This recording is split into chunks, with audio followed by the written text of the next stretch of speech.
Hey, what's going on, everybody? Sorry that I did not announce to you guys that I was gonna go live, but just got back from doing a little bit of prospecting and wasn't supposed to be home for another hour and a half or so, so I figured I'd knock out the other part of this video. So since I didn't notify anybody, there's not gonna be anybody here, so I'm just gonna go ahead and get started on it. Um, so the uh, the last place that we had left off. Whoops, hold on. All right. The last place that we left off was Fenn had just seen targets. Uh, yeah. Suddenly on the left, there appeared a. Oh yeah. By the way, obviously the title says it, but this is just a continuation for a war for me, so I can try to break down any hidden meanings in the chapter. Alright, so continuing on where we left off, I'll recap on the paragraph that I left off on last time. Alright, suddenly on the left, there appeared a large group of people bunched together, maybe 1,000 or more. I wasn't ready for what was about to happen. Although my guns were hot, I knew I wasn't going to shoot because I had to first determine if it was a legitimate target. If it was, I couldn't come back around for a strafing pass. It was too dangerous. What I could do, though, was call the guys behind me and give them the coordinates. So with an alert to my wingman, we turned in and started down to 500 feet and lit the afterburners. When I got to the edge of the crowd, I rolled my left wing to get a good look. It was a funeral. We were traveling so fast, no one had heard us coming, and when I rolled my wing down, I could see nothing but panic and yelling and screaming and stampeding in terrible fear. It was horrible. Women were running with babies in their arms. Children had started fleeing in every direction with their arms up as if they were surrendering. One old bearded man with 2 walking sticks looked at me as if he were resolved to meet his fate. I was so ashamed I started crying in my oxygen mask, sobbing. I could hardly see through the dark visor on my helmet, and the salty tears burned my eyes in a way I had not known for a long time. Suddenly, I hated Lyndon B. Johnson and Robert McNamara and all of the other politicians who were sitting in their fat offices at home, totally oblivious to what war was really like. So, if you remember at the beginning of this, Fenn said that he had bought into it pretty good, and the reason why he had bought into it pretty good was because of the endless training exercises, endless classroom hours. Um, Without the training and the feeding the propaganda type of deal, he never would have bought into it. So it took this incident for Fenn to really see who Lyndon Johnson was, right? And the good thing is, like, his weapons were ready, but he held off, right? He wanted to make sure he had positive identification first. He's wasn't all about going out and committing a war crime or anything like that. So he was getting positive identification before he fired on any targets, right? And this just so happened to be, it wasn't some training camp, it wasn't some Viet Cong uprising or anything like that. It was a funeral with elderly men, women, children, babies, everybody, thousands of civilians. And it just so happens that he had just interrupted that funeral, right? But not only did he interrupt the funeral, he seen the panic and the fear in everybody's eyes, and their actions when they all took off running, and he knew that he was behind that fear. Um, so this is a very pivotal moment, in my opinion, for Fenn. Um, and then he reconfirms what we had talked about in the last video of, the politicians are the ones that are sending people off to war, but they don't have to be there. All right, so on the 1st of November, 1968, all flying in the north stopped, and we started bombing in South Vietnam again and in Laos, which was also dangerous air. President Johnson, who was now maneuvering for peace, was telling everyone at home that we weren't bombing the Ho Chi Minh Trail in Laos, but no one told us we weren't. So the civilian public back in the States, it's similar to like it is now. Like, hey, the war in Afghanistan is over. There's still people over there. So the same thing happened to him. Like, people back home are being told, hey, we're not in that AO anymore, but these guys are still operating there. About 6 weeks later, on the 20th of December, 3 wingmen and I took off for a serious target at Chapon, Laos. Chapon to us. Both both the Air Force both the Air Force and the Navy had lost planes on that target in the previous days, and the intelligence officer who briefed us on the mission didn't tell any jokes as he was supposed to. So if you remember, prior to when he went on the first mission, the operations officer, he was relaxed. He was trying to tell jokes, and Fenn says like, "Yeah, all right, bro. Like, you're not the one that's going out there." But at least the guy was bringing some humor into it, and trusted. It's like, you guys are seasoned in the soil, and you'll go out and crush it. Well, this guy that he's referring to now didn't tell any jokes, right? And there's probably a reason for that, and that's probably because this area was very dangerous. They had already lost, aircrafts because of the area. They already lost soldiers because of the area, or airmen, I guess.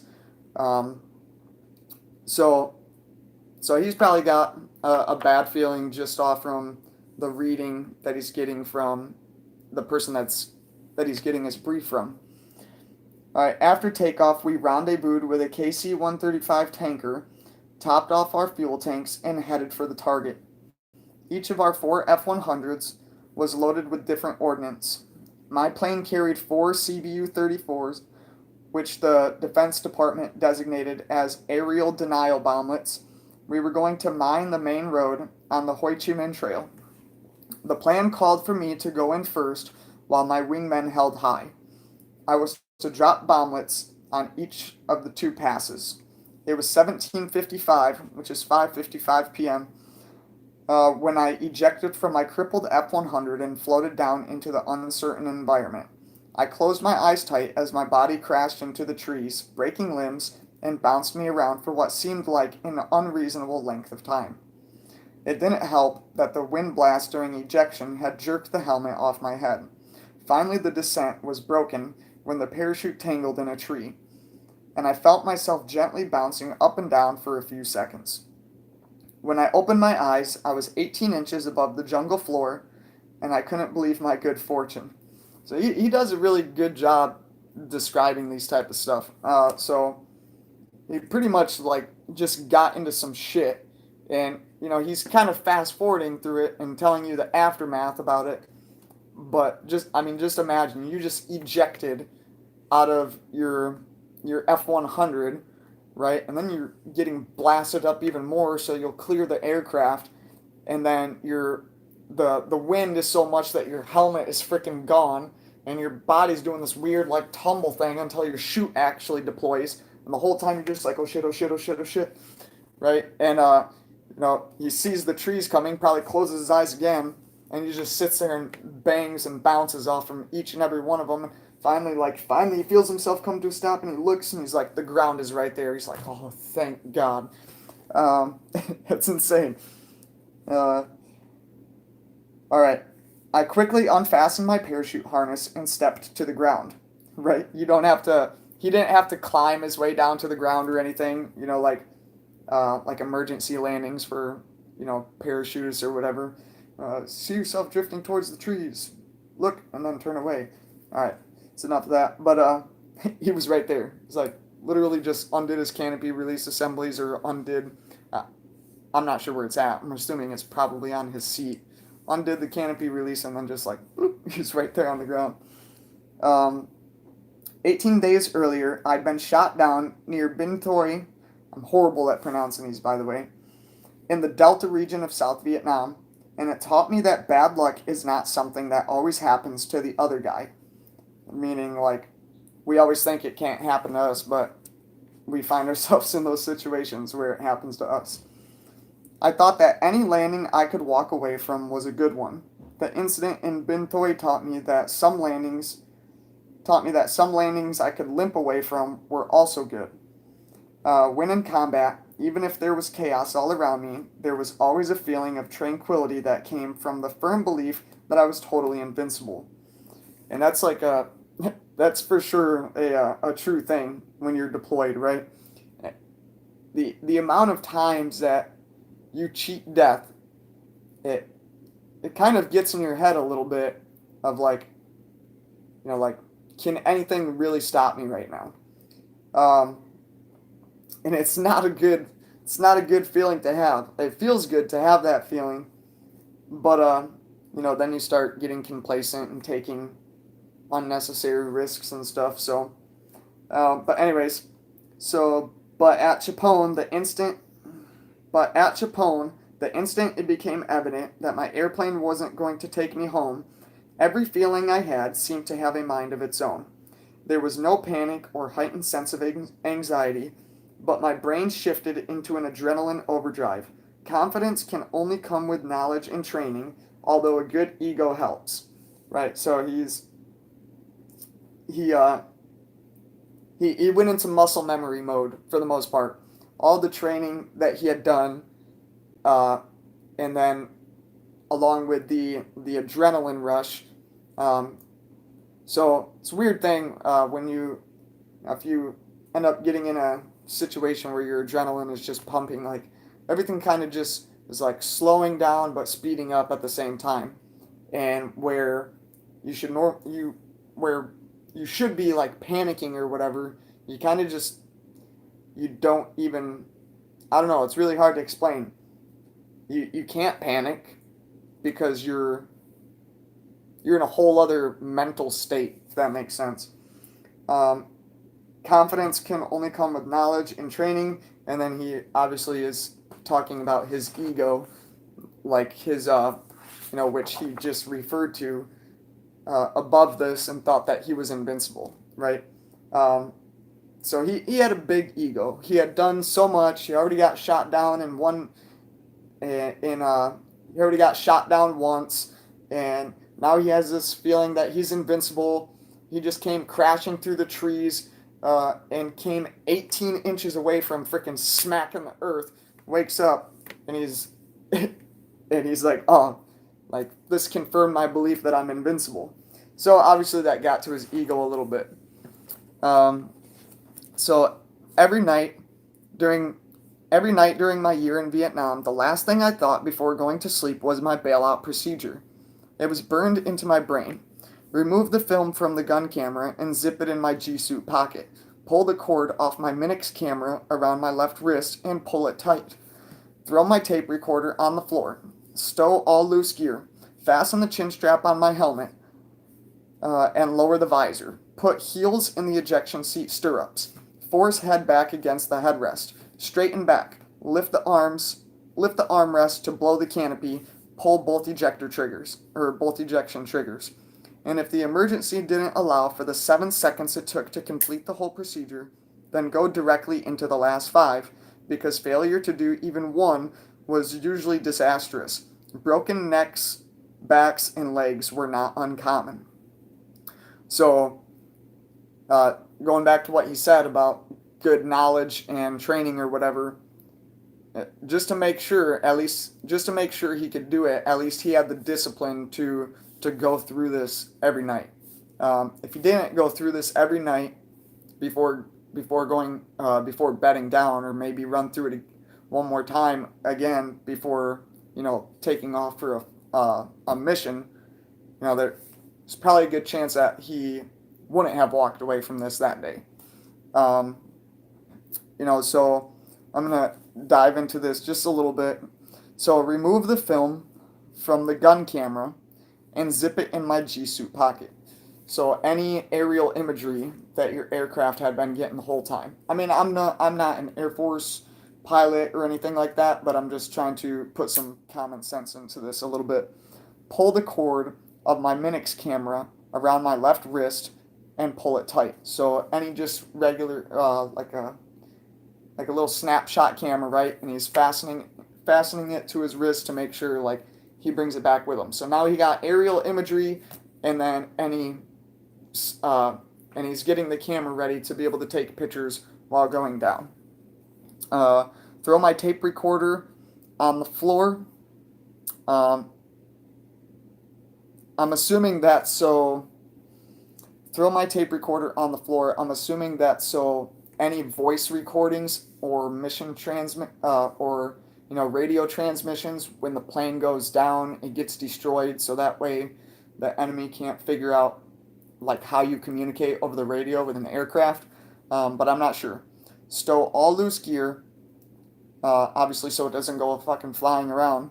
Fasten the chin strap, which I'm assuming he didn't do, because he lost his helmet. But they were shitty helmets back then. Well, for soldiers, for a pilot, I'm assuming not so much. They probably had, good. He said he had a gas mask, he has visors, so he probably had a good helmet. So I'm assuming he did not fasten the chin strap.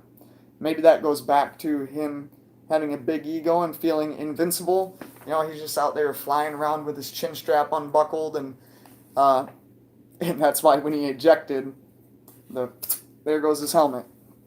And lower the visor, put the heels in the ejection seat stirrups, force head back against the headrest, and then pull the armrest. So he's making his body as tight as possible for the G forces that he's about to experience when he gets ejected out of this thing. But anyways, enough of that. All right, my canopy had been shattered by gunfire. But large jagged pieces of thick plastic were still attached to the aluminum framework just above my head. He's not talking about his parachute canopy. He's talking about the canopy of the aircraft, kind of like that glass little dome type thing. Okay, I worried that the ejection seat mechanism might have been damaged, meaning I would have to crawl over the side and manually pull the ripcord of my parachute. I needed some luck. When I lifted the armrest, the canopy frame blew away from the aircraft as advertised, and I felt better. Although the jungle was dense, I decided to continue my descent and wait until last second to eject. I didn't want to be shot in a parachute. That's a no shit. If they're ever like, hey, you're jumping into combat, I'm like, fuck, that's not a position I would want to be in. When I reached what I thought was 1,000 feet above the trees, I pulled both ejection triggers. So he's in an aircraft that's going down, right? I don't think he talks about the elevation that he was at. Let me see here. So it doesn't say that the elevation that he was at, but in any event, he's freaking flying. The plane gets shot. The dome that's all around him is shattered to pieces, meaning bullets just happened to freaking graze where his head was at, and he probably took wing damage and everything else. The plane is going down, and he's waiting until he's 1,000 feet above ground before he does it, right? And I'm assuming that parachutes weren't the greatest back then. I know for me to jump out of an airplane, I have to be at 1,250 feet. That's but it's also static line, so it's a little bit different. But you fall 1,000 feet incredibly quick, so that would have been a bad time to realize that your main canopy didn't deploy. I'm not sure if they use reserves in these type of situation, but what followed was a blur of activity. As I was blown from the plane by a 37mm cannon that was designed to provide seat clearance over the vertical tail when traveling at high speed. Then a rocket ignited automatically, propelling me up another 150 feet, while two nylon straps behind my back reeled in, throwing me from the seat, which fell away. Okay, so sounds like he is throwing me from the seat, which fell away. Yeah, so it sounds like he does have the parachute on. Um, I'm not sure how that all works out, but obviously the seat breaks away.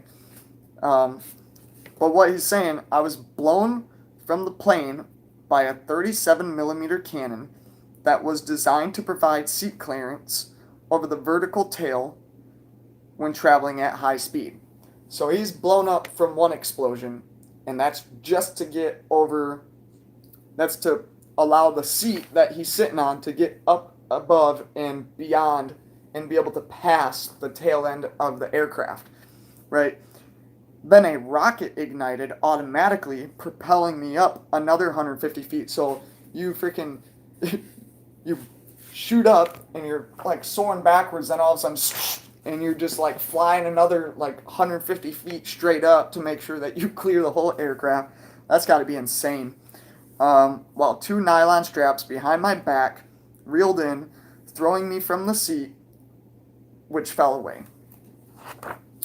Yeah, that's crazy. He does a really good job explaining this stuff, too.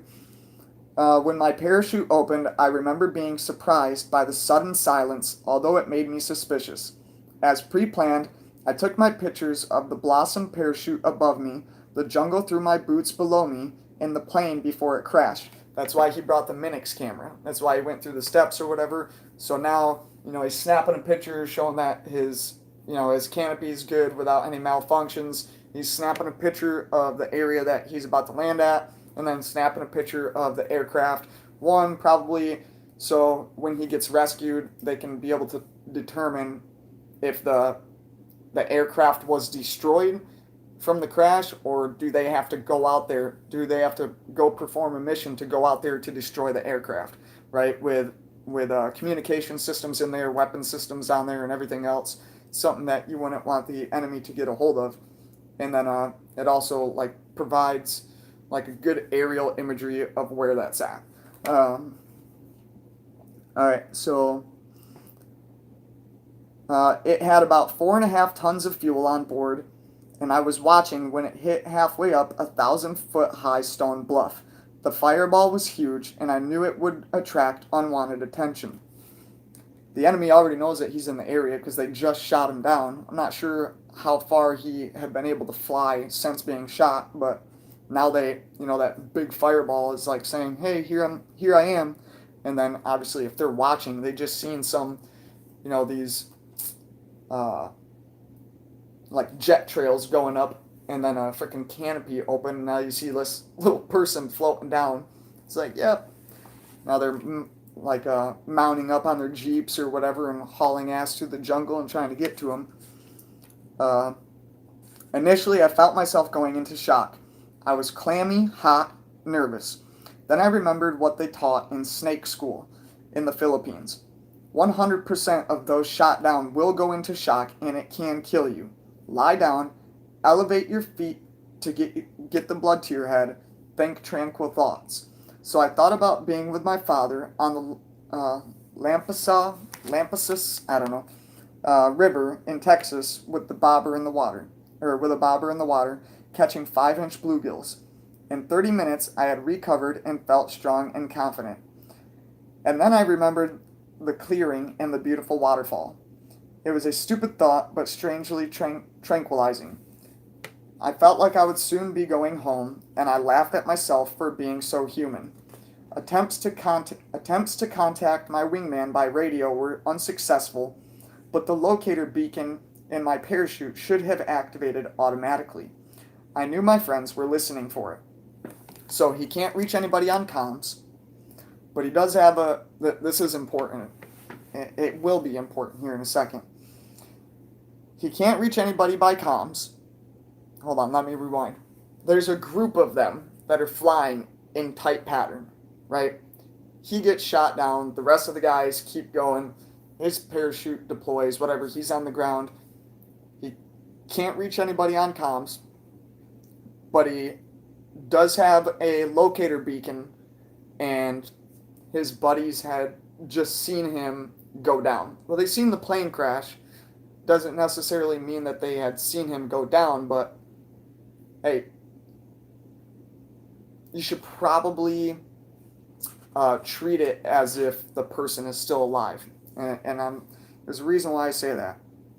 All right, darkness comes fast in the jungle, and the night served a chilling menu of exciting events, the memories of which have both entertained and humbled me over the years since. I have a strong recollection of sitting on a damp, mossy log, wondering what to do next. He talks about logs a lot.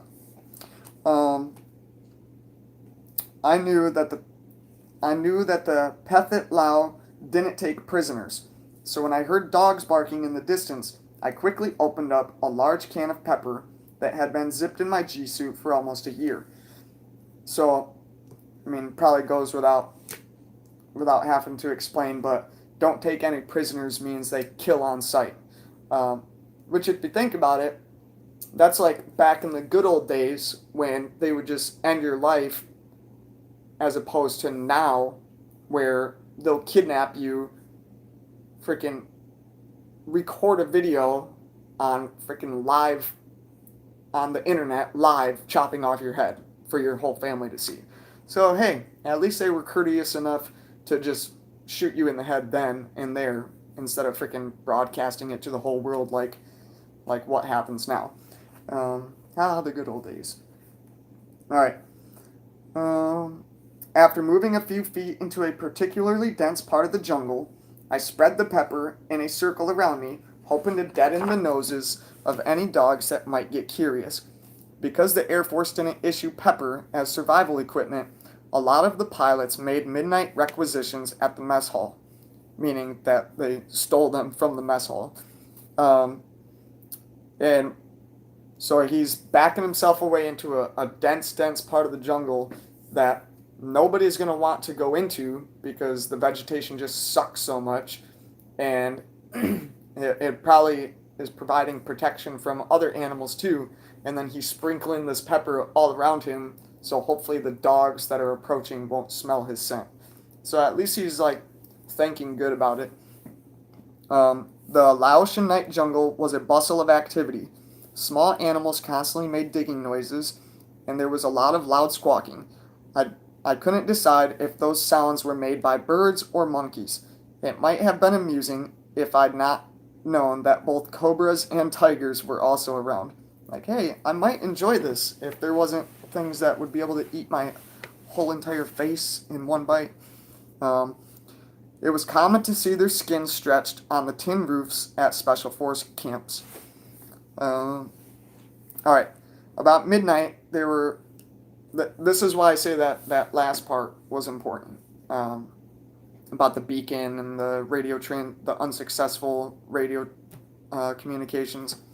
All right, about midnight, there was a bright flash of light that I estimated to be just a short distance away. I figured the air rescue guys were dropping parachute flares hoping to recover me before the enemy arrived. Then I experienced what was perhaps the most terrifying event of my life. The giant trees bent over and the limbs broke as a shock wave of wind and noise blasted me to my core. The high bluffs behind me magnified the sound, and I thought my lungs might collapse. The roar was so traumatic, I felt that if it happened again, I might not survive. I had experienced the effects of Operation Arclight. 3 B-52 bombers from Guam, flying in formation at 30,000 feet, had dropped 750-pound bombs. Each plane carried 105 such devices, and they were being released one at a time, but in rapid succession. So these bombs are all on a so be able to open out of the freaking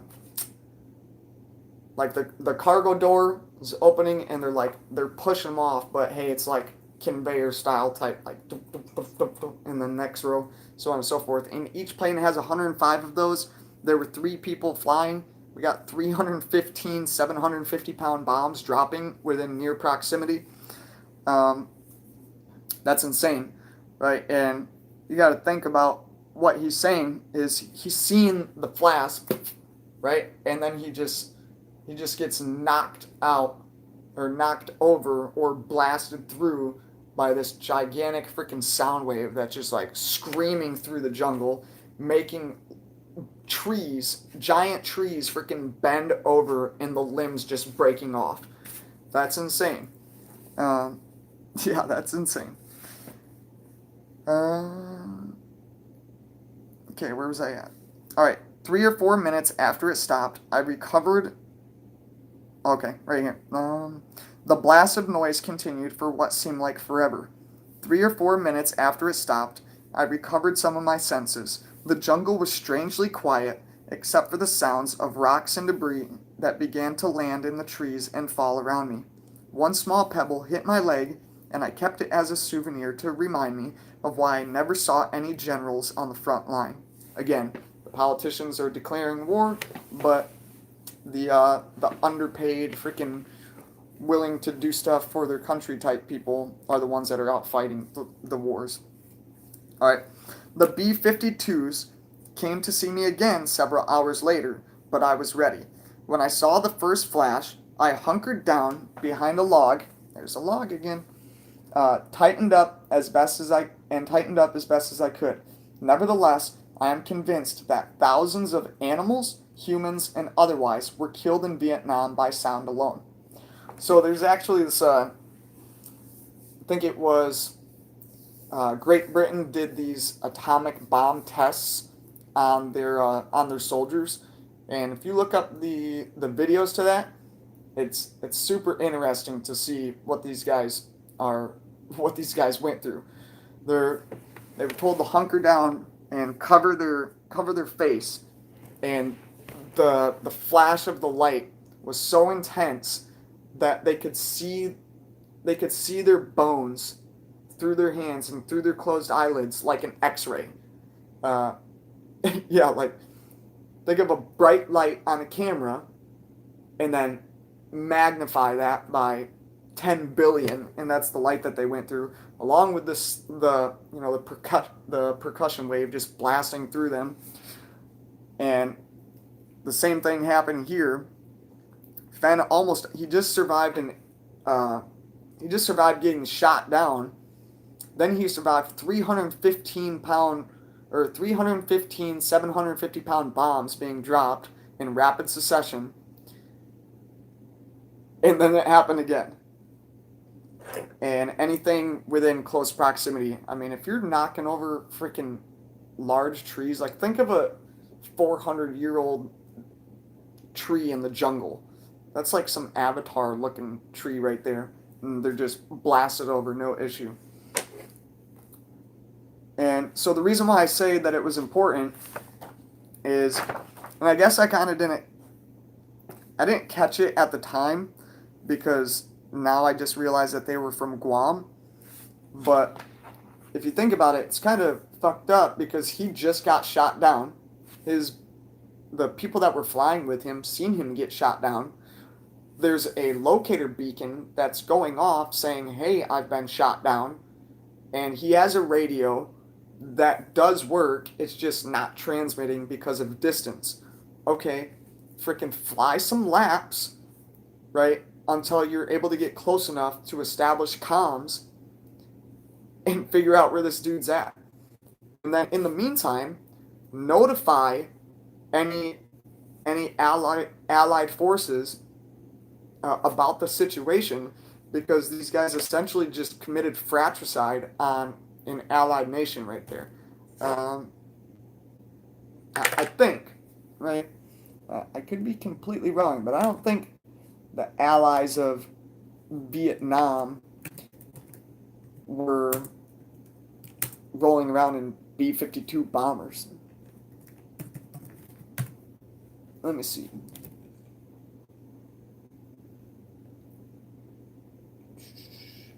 Sorry. Who was North Vietnam's allies? I think he said he's operating in South Vietnam, right?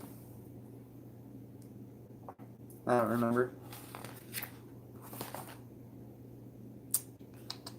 Either way, maybe somebody can look it up and let me know. But I mean, that's a conventional military's aircraft right there. All right, at first light, I was making notes about what had happened. This is what I wrote while sitting under a forest of 300-foot trees that were covered with white orchids as far up as I could see. Now, I don't know if you have this book, if you're watching this, but he he talks about 300-foot trees a lot, and he also talks about logs a lot, and he also makes mention of uh, 300-foot trees. There's a lot of distances and directions within this might be important. At first light, I was making notes about what had happened. This is what I wrote while sitting under a forest of 300-foot trees that were covered with white orchids as far up as I could see. Made first pass 250 degrees into the sun, 200 feet, 500 knots airspeed, trying to surprise. Probably got hit on that pass. At the end of the run, I whifferdilled up and to the right and back out of the sun, hoping to blind the guns I knew were there. Expended inboard CBU 34. Near the end of the pass, I got hit by probably 10 ZPU, 50 caliber machine gun tied together and firing with one trigger. It's this. There's like 4 barrels. Well, there's all sorts of different ones, but it's a it's an anti-aircraft weapon system, and it's just got these big tubes and it's just. Um, okay, at the end of the all right, all right, with one trigger, shooting from the side of a hill about 2,000 feet on the left and level with me. Hits in nose, both drop tanks canopy shot off, plus some in aft section because I got immediate compressor stalls and the oil pressure started down. I pulled around abruptly and turned all 4 gun switches on so I could mark the guns that shot me. My 20 Mike bullets were incendiary and had explosive warheads, the blasts from which were lethal up to 20 feet. Then headed 30 degrees for bailout and instructed wingmen to hit with all ordnance the guys that had hit me. So he sees it, right? He's seen it, whether it's from muzzle flashes or from something giving it away. You know, the contrast, the outline, the the shape of it. Maybe there's a structure next to it, but I'm assuming it's the muzzle flash, right? And then he goes through some area through like a defensive flying maneuvers, hoping to get out of it so the sun could shine in the dude's face that's shooting at him.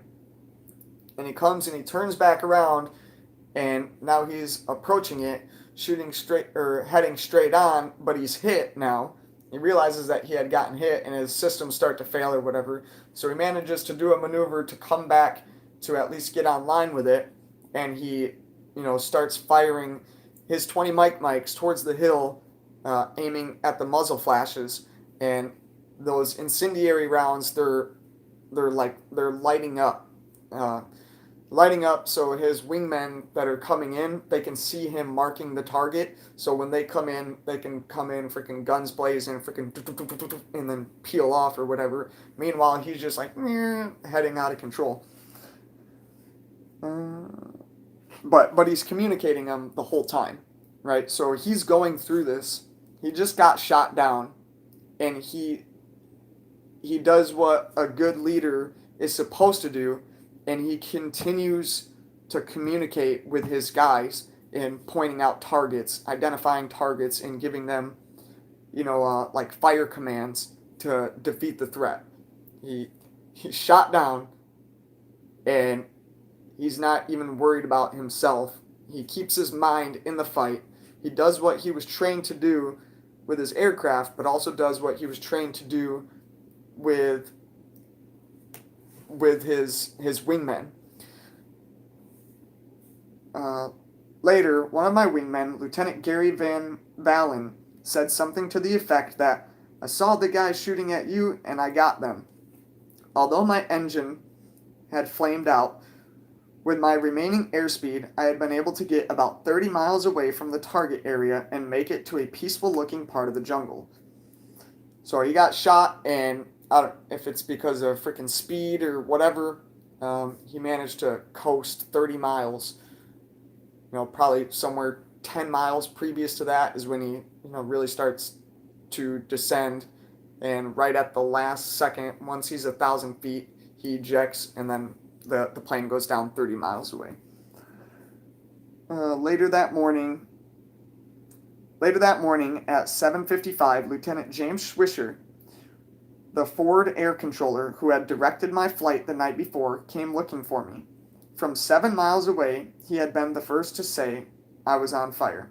From 7 miles away, he had been the first to say I was on fire. With the help of my little radio, we were united, and he told me to hang tough, that he would be back, and then he left. I'm going to have to read that again, but I'm going to continue to push on. All right, I remember thinking I'd just as soon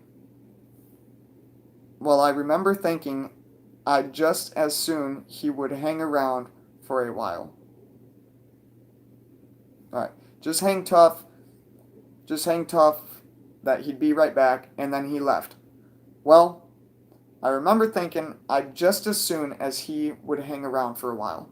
So, yeah, I'll hang tough if you hang out here with me because the shit sucks. Get me out of here. But he had work to do, and within a few minutes, the sky was full of American warplanes, all intent on doing things that were in my best interest. I really love those guys. So he says, hang tight, we'll be back.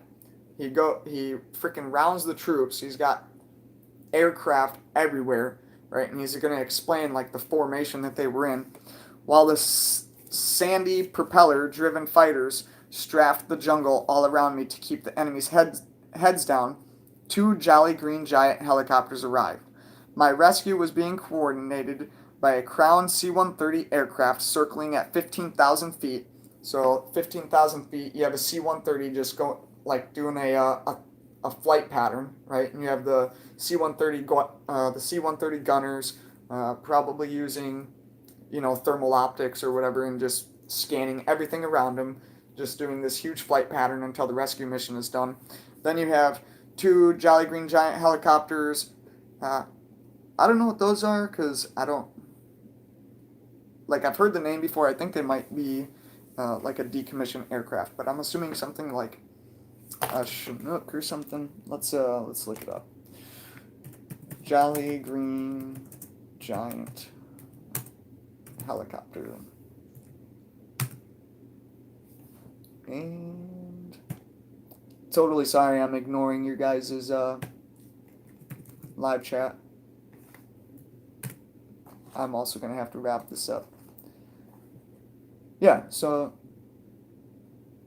I kind of looks like a Chinook a little bit, if I'm looking at the right one. A little bit different, but similar. Alright, so 2 of those are flying around, and then you have the pickup chopper came in low while the standby waited high in case it was needed. The 240-foot cable ride-up on a heavy iron jungle penetrator through the tangle of breaking limbs, leaves, and tree trunks took my breath away. So there's this, for a medevac type situation, it's kind of just like a freaking anchor. And it's called the jungle penetrator in case it's in you need to evac somebody out, but the canopy or vegetation is too much to actually land the bird. It's this thing freaking drops down, right? And then once it drops down, it freaking opens up for you to sit on, and then you strap in, and then they start freaking cranking up the cable.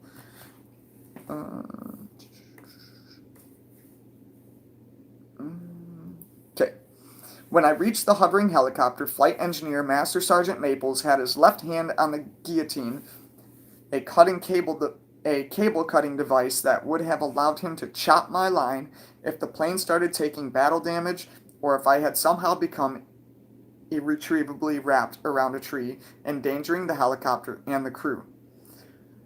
So my wife, when we were reading this, she's like, damn, that's a little messed up, but you have to think, Fenn, along with any service member or whatever, and even humans for the most part, or at least I would like to think so, you know, they kind of come to this realization of like, all right, it's one or it's, you know, 6, 7, 8 people dead.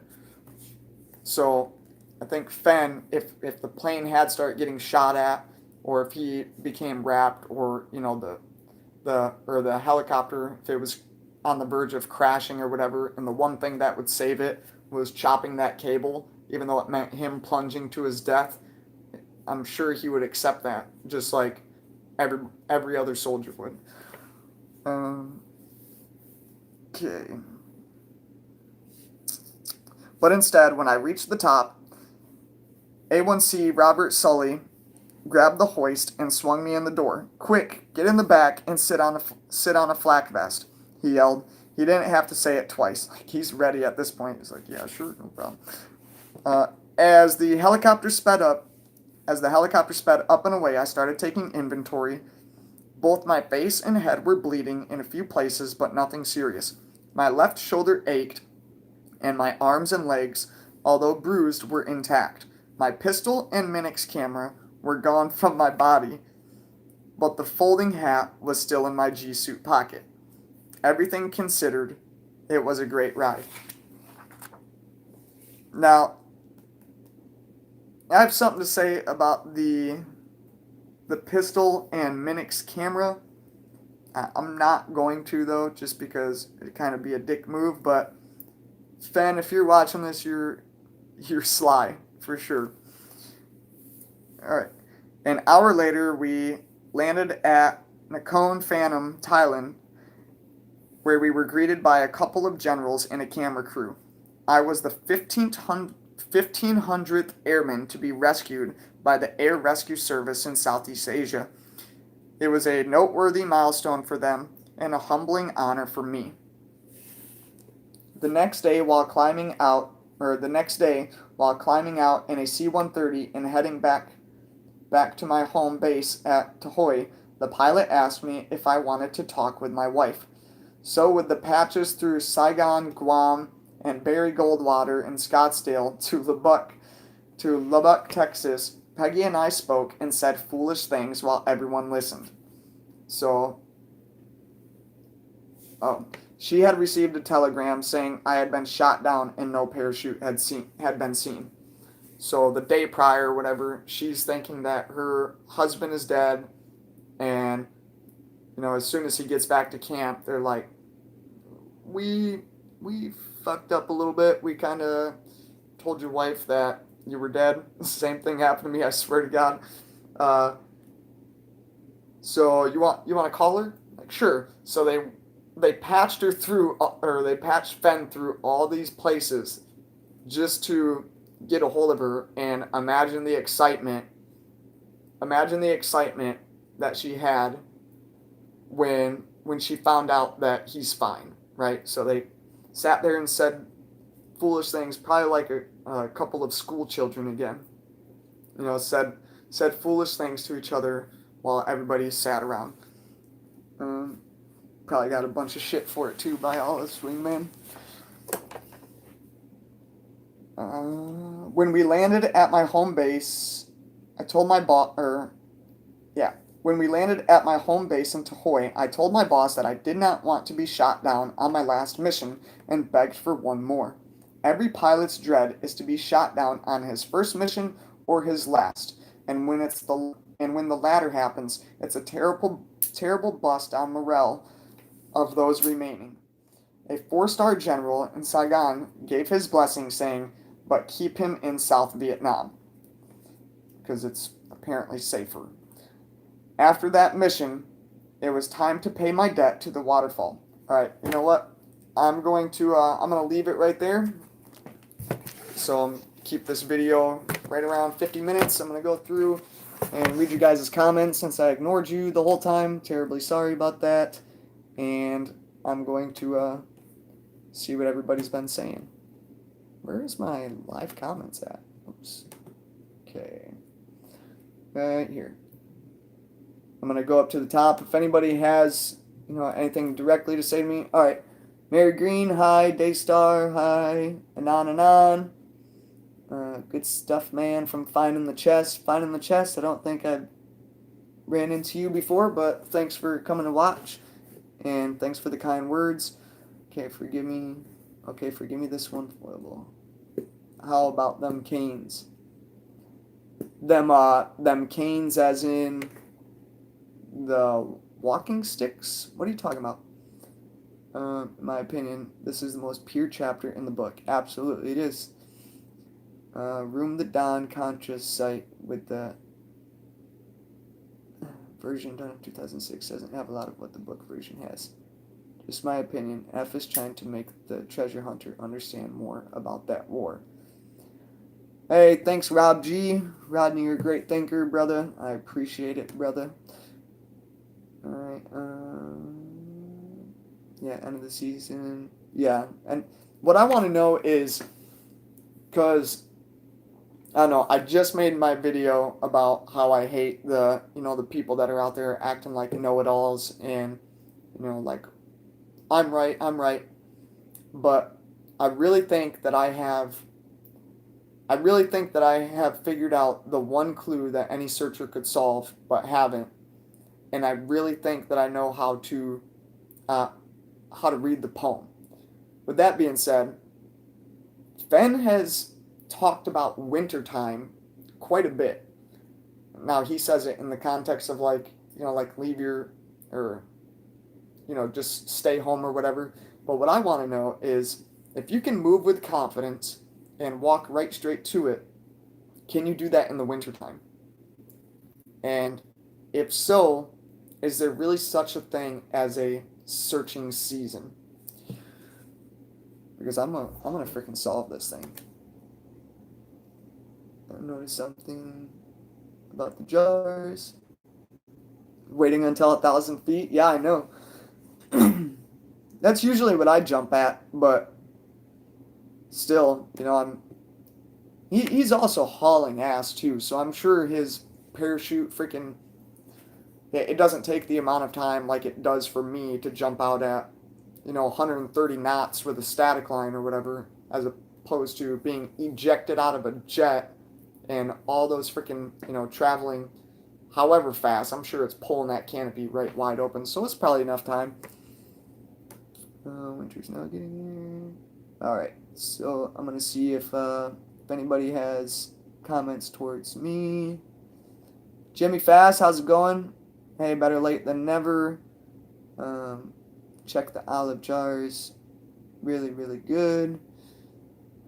You'd have to tell me more about what you're talking about. The olive jars or the jars that he made? The olive jar that he references with John Charles Fremont, or with John Charles whatever, which is definitely John Charles Fremont, or the ones that he made. He said not to search if there is snow on the ground, but also said if you knew exactly where it is, you can retrieve it in any weather. Cool. Awesome. I thought I remembered saying something. The butterfly on the jar is a paddle. Huh. I'll have to take a look at that. There's one more thing. Did Fenn say something about the hiding spot was large enough that he could lie down in it or something like that, or that he could crawl on all fours or something, or he could sit in something like that? If anybody knows what I'm talking about and could like complete that quote for me, or maybe email me the link so I can read it. I remember hearing about it. I've heard about it multiple times, but I don't know what he said, so I can't type in the key words in order to find the source of it. Fling his body on it. No, I think he said something about the hiding location was large enough for blank or whatever. I wonder if John Charles whatever is Fenn's half brother. He was a son of a bitch after all. He was a bastard child, but fair enough. I think that's why he talks about John Charles Fremont, because he was an illegitimate child, and I think that has a connection. Could be the county, right? Because there's Fremont everything out west. I think people assume he could sit there. because he said if someone had on their lap and opened it, they'd be surprised or something like that, or nothing specific. Well, either way, if anybody ends up watching this, or if it, for the people that are in the live chat, if it sparks in your mind or whatever, if you wouldn't mind letting me know that link or where to find it or whatever, you can just email it to me at, leave it in the comments below, or email it at fentreasuresthoughts@gmail.com. I'd really like to see what exactly was said. But other than that, I'm going to sign off from here. If you guys have any questions or comments or whatever, please leave some comments below. Feel free to like the video, and again, email me anytime, fentreasuresthoughts@gmail.com. I try really hard to get back to everybody. So, alrighty, take it easy, guys. Thank you for stopping by and sticking around for the hour that I've been rambling. So, alright, have a good night.